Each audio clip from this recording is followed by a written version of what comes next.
There were deep scars left behind from the clan assault on the Inner Sphere. 4 nations suffered the most in the face of the unprovoked, brutal invasion from beyond the edges of the periphery. The Oberon Confederation would be annihilated first in its path, before the Federated Commonwealth, Free Rasalhague Republic, and Draconis Combine were met with a seemingly unstoppable tide of advanced war machines, piloted by genetically engineered killers. For the latter, House Kurita, the desperate conflict had tested their mustered soldiery as never before, with battles raging in the interior of their state, nearing its most vital industrial and cultural centers. In the aftermath of the victory on Tukiad, they would embark on a massive series of modernization projects that would see their military rebuild itself into the formidable tempered steel it had been before, only with a sharper, deadlier edge. In the mid-3050s, their experimentation with new battle mech designs would have some mixed results, but it would also open opportunities for the DCMS to tread where they had not gone before.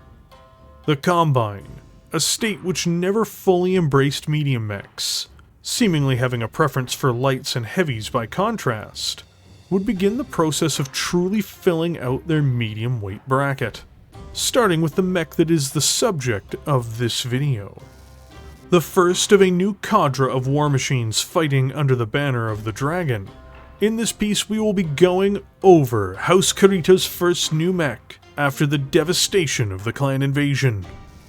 Luthien Armor Works, Daimyo.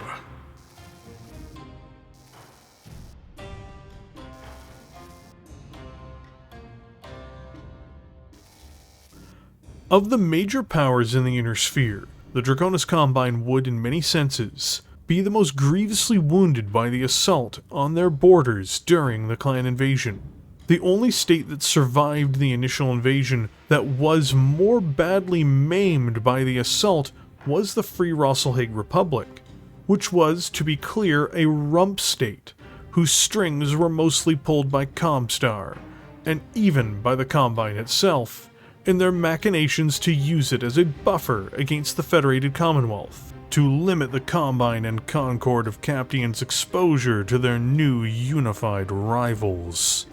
House Kurita would lose their military district capital on Alshane, as well as a slew of worlds in the invasion corridor, facing off against the vicious Clan Smoke Jaguar and the mighty Clan Ghostbear, as well as the cunning Clan Novacat.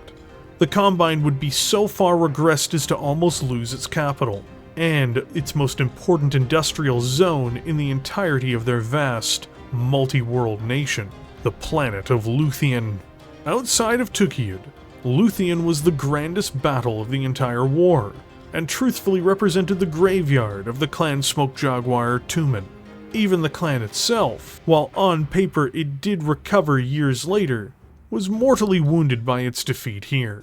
It took just 8 years to fully realize its demise after the results of the battle on this world. The Novacats too participated, but cut and ran when the entire assault was beginning to collapse, leaving the Jaguars to face their own doom. But there was a price to be paid by the Combine. Not only in the lives of the brave soldiers who stood their ground in the face of the single most powerful attack on a single world during the campaign, once more barring Tukiad, but also in their manufacturing base. Not only were important factory worlds lost, but many others were heinously damaged, including Luthien Armor Works itself. This battle for Luthien had seen the single most important developer in House Kurita half blasted to scrap by the fighting, but there would be a silver lining to this. The destroyed components of these facilities could be rebuilt to a higher standard, allowing for new mechs and other equipment to be constructed in place of aging Succession Wars designs. Further, these facilities could also be expanded by the now massive industrial project, and while this work was being done, Law would continue to theorize, innovate, and plan out new war machines to face down the clan invaders, once the lull in the fighting had been cleared. The 40-ton Daimyo would be the very first new battle mech designed to walk out of the Draconis Combine factories after the clan invasion. In 3053, from the freshly reconstituted production lines on Luthien, from Law, this mech would emerge. While the Combine was hardly empty in regards to medium mechs, it almost had no iconic, specific medium machines, and a huge amount of attention of the DCMS was focused on battle mechs like the Jenner and Panther, even after the War of 3039. The Daimyo, a new generation of battle mech, fell within the medium mech weight bracket, and so did several of their other new designs. This helped reflect in many ways a realignment of the DCMS towards having more balanced, domestically sourced premier designs. While they would always have Phoenix Hawks and Wolverines, the same as anyone else, the Combine could now call upon these new unique, well thought out battle mechs to act as the heads of a new wing of their Mustered Soldiery. Another important fact was that the Daimyo wasn't some reconditioned mech from a long-forgotten age. It was a brand new battle mech, using many new technologies, and doing so smartly. Many mechs during 3050 through to 3060, from the Inner Sphere, obsessed with the usage of Star League-era XL engines, but these often have a dire trade-off. The Daimyo instead focused on being smartly armed, smartly built, and delivering real battlefield results, as well as allowing the mech to be manufactured in large numbers as needed. These machines, produced in numbers, in the 3050s, would fill many open slots in units across the DCMS, and would prove more than viable against other Inner Sphere forces, as well as against the clans when employed doctrinally, and in conditions which empowered the mech's best attributes. This asset would even be exported to the remnants of the Free Rasalhague Republic, and later to the Republic of the Sphere. Internally, in the Combine, the Daimyo chassis would become successful enough to warrant a host of new configurations, spanning across the 31st century, making it one of the most successful broad-use mediums to come out of the Combine from this era of innovation. The Daimyo not only represents the resurgence and revival of the Combine's manufacturing and will to fight on, but its intelligent, well-thought-out mech designs. There is a reason why the Dragon's Wrath is rightly feared.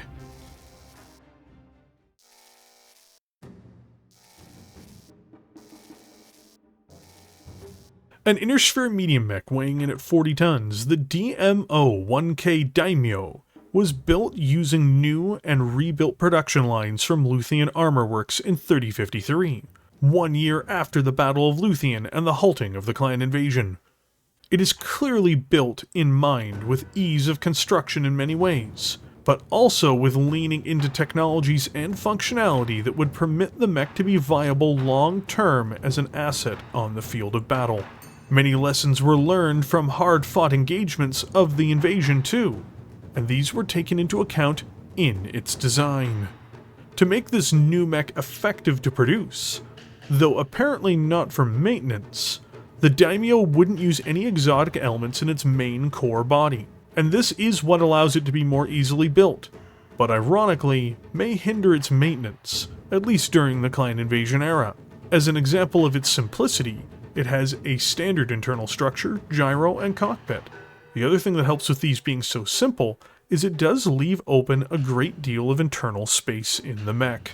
For cooling, due to its hot-running weaponry, the DMO-1K does use double heat sinks, which were a relative rarity inside of the Combine during the invasion itself. This is excellent for helping the mech on deployment, and letting it be maximally productive in combat. In total, it can cool 22 every turn. On the electronic side of things, it has a Cypher ComSys 4 communications package, as well as an Eagle Eye SY10-10 targeting and tracking computer. Neither of these, though, confer it any benefits. When it comes to quirks in the advanced rules, The DMO is complemented by its extended torso twist ability, as well as the narrow or low profile trait. Where it is let down is its difficult to maintain attribute, making it a bit of a layabout in the mech bay potentially for some units, despite its relatively widespread usage as a replacement mech in many formations. As if learning a lesson from their long-in-the-tooth panther by the 3050s, the Draconis Combine seemed to focus more on the DMO's mobility than the static movement profile of the long-standing traditional Combine mech. While it may not possess the same jumping capabilities, the Daimyo can at least keep at parity with medium mech forces and potentially strike formations. To make this possible, the DMO 1K comes with an 8.5-ton Nissan 200 standard fusion engine.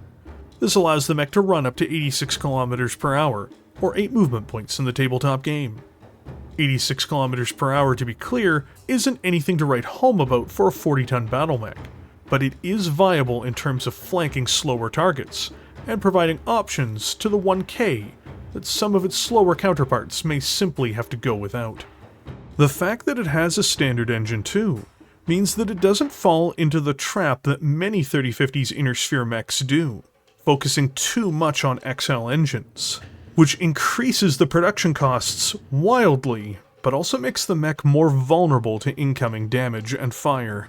In other words, the Nissan 200 provides enough to make the Daimyo viable, without making it hard to produce, and without making the mech susceptible to rapid engine destruction through the loss of a side torso. Outside of being able to generate defensive movement modifiers and using terrain to its advantage, the DMO-1K only has one means of protecting itself, which is its star shield with ferrofibrous armor plating. Ferrofibrous gives more protection per ton than standard armor, and the Daimyo has a substantial amount of it for its weight, as it's guarded by 7.5 tons of the material overall. This nets the DMO 134 points of armor, which is, for a medium mech of its size, very respectable. An important note though, it does lack a case system for its ammunition, which is a problem. Beyond this, it has no advanced electronic warfare options, active defense systems, or visual obscuring tools. It's just got simple armor, which by technical readout 3055 standards was still mostly the case for both Inner Sphere and clan mechs of the time. The DMO 1K does shine, in my view, in the realm of punching power for a 40-ton mech. It is a Panther, if a Panther was perfected in terms of its weapons loadout. First, for long-range fighting, it has a left-arm-mounted Lord's Light 2 extended-range particle projection cannon, or, in other words, an ERPPC. This can strike targets for 10 concentrated damage, and doesn't overheat the mech when used on its own. It can run and fire the weapon without any disruptions. In close, it has 2 right-arm-mounted Victor 23R medium lasers, as well as a right torso-mounted Shannon SH-60 SRM-6 rack with 30 rounds of ammunition. These strike with a surprising amount of bite in close, and when cycled with its PPC, the Daimyo can fight both in close and at long range without any trouble. It can't safely alpha strike, however, as it will generate 27 points of heat if the mech is running. But if a savvy mech warrior walks and fires, it will allow the mech to safely overheat by 4 in one turn, and then it can cycle its fire the next turn to remove its thermal overflow. In other words, if piloted well, it can potentially punch with the full force of all of its weaponry in alternating turns, which is very much something to be taken into consideration when facing off against this vicious little devil.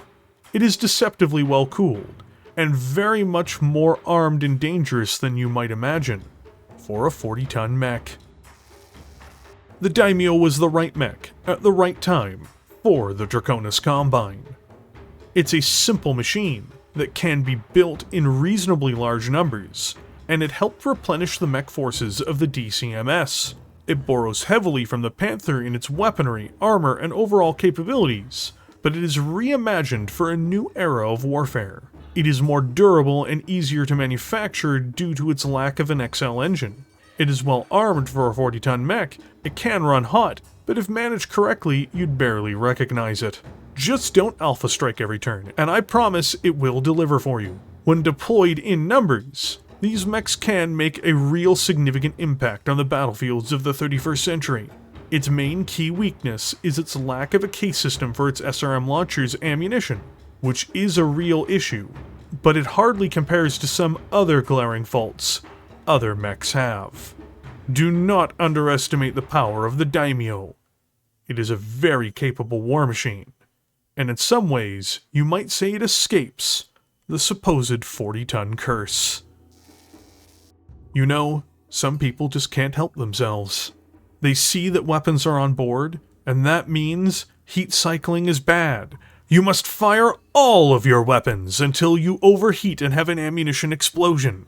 Because of this mentality, the DCMS, realizing how many foolish mech warriors and commanders are out there, made a version of the Daimyo with training wheels. But it comes at the expense of some of its firepower. Overall though, this might be one of the cases where an ER large laser performs better than an ER PPC, if only in the realm of sustainability.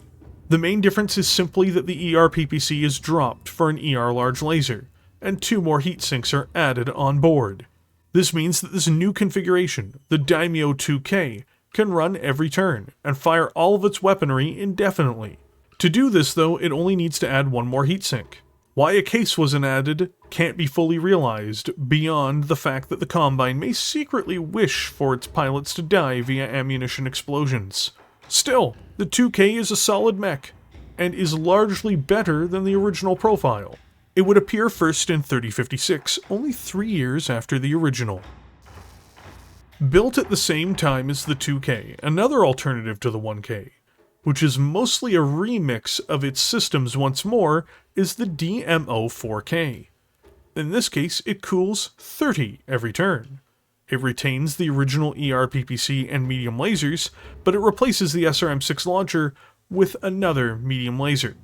I'm going to do a bit of math with everyone today, because apparently the folks at Luthien Armor Works can't.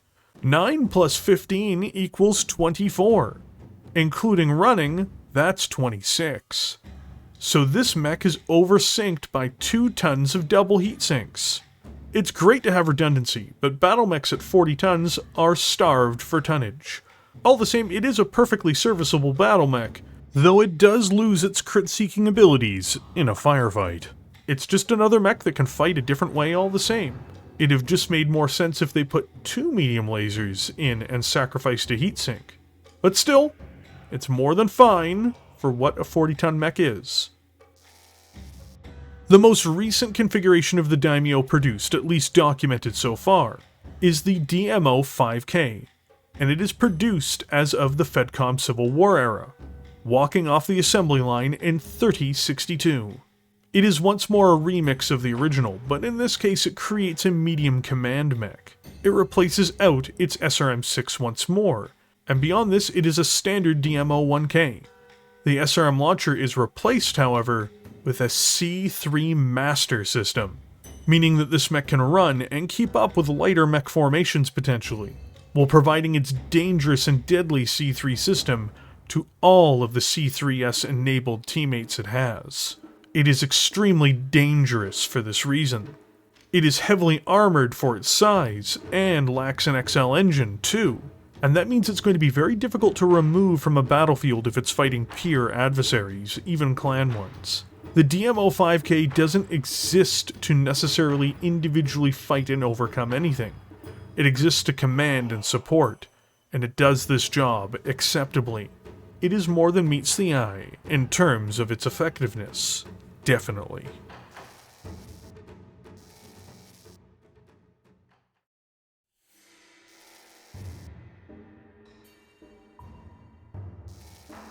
There is a stigma that follows many 40-ton machines, but often it is only because of the battle mechs that were first displayed in technical readout 3025 and 3050, rather than examining the later readouts from after the invasion itself.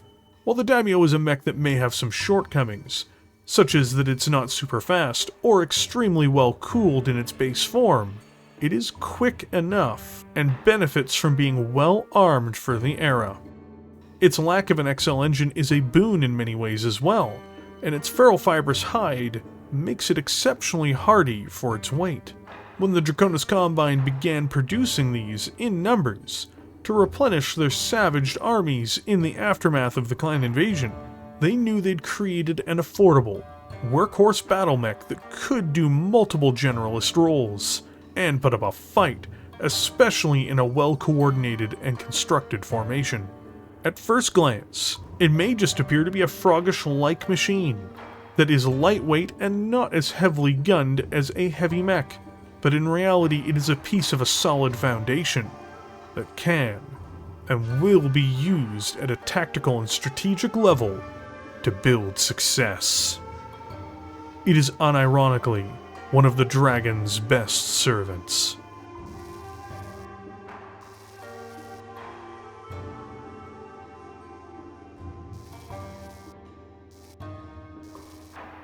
The summer grass is all that remains of a soldier's dreams. The summer grass, the splendid dreams of samurai warriors.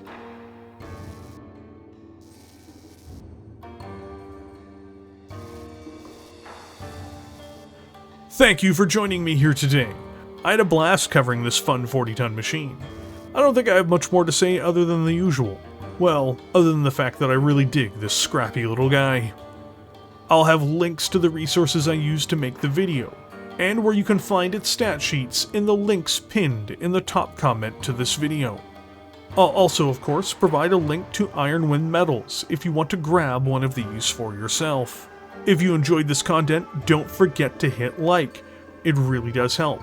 Of course, if you're new here, don't forget to smash the subscribe button, like the Draconis Combine smashed Clan Smoke Jaguar.